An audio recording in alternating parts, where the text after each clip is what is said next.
Hello everybody. हे बघा आपण आता ढेमसाची भाजी करणार आहोत. त्याला दिलपासून पण म्हणतात. हे बघा दिलपासून ढेमस याला बोलतात. आपण हे भाजी करणार आहोत. आता भाजीसाठी आपण आता हे ढेमस कापून घ्यायची आणि फोडणी टाकायची. त्याला छान होते बघा भाजी याची. एक काळ्या मसाल्याची करायची, सुंदर होते. आपण कुठल्याही भाजी करताना थोडस जर हिरवी मिरचीचं असं थोडा ठेचा असल्यासारखं टाकलं आणि काळा मसाला टाकला तरी भाजीला टेस्ट वेगळीच असते. आणि आता आपण ही भाजी थोडासा रस्सा करायचा आणि करायची आहे.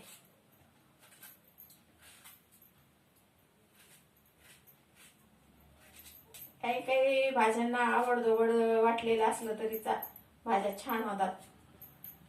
एकदम बारीक केलं का एवढं टेस्ट लागत नाही. आता या पोळी पण आपण एवढ्या बारीक केलेल्या नाही, मोठ्या शिसे. आता आपण याच्यात फोडणी घालतो. तेल टाकलंय. आता हे जिऱ्याची पेस्ट, जिऱ्याचं आलं लसणाचं हे बघा जाडसर असं घेतलंय आलं लसूण आणि थोडीशी कोथिंबीर आहे. आणि आता आपण का मसाला आहे बघा, मसाला थोडासा परतो, कारण हा थोडासा कमी भाजून केलेला मसाला आहे म्हणून आधी परतायचा आपण. नंतर परतलं तरी चालतो. आता भाजला काय याला छानसा असा फ्लेवर येतो आणि चांगला पण लागतो. आता आपण त्याच्यात फोडणी टाकूया.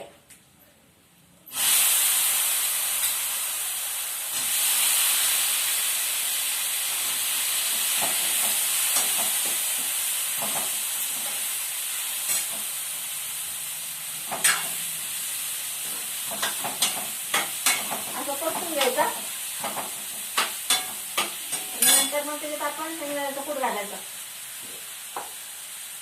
थोडासा घालायचा, थोडासा म्हणजे रस्सा तयार होण्यापुरता. काय काय भाज्यांना जास्त कूट घातलं तर भाजी चवदार होत नाही. असं पण त्याला मिरचा जोडता असं कूट घालायचं. थोडासा रस्सा तयार होतो म्हणजे सुकी भाजी तयार होते.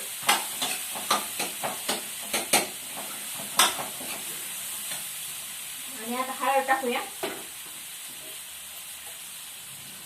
मसाला काय थोडीशी वरून टाकूया हळद आणि मीठ टाकायचं. मीठ आपल्या आवडीनुसार मीठ मसाला घालायचा.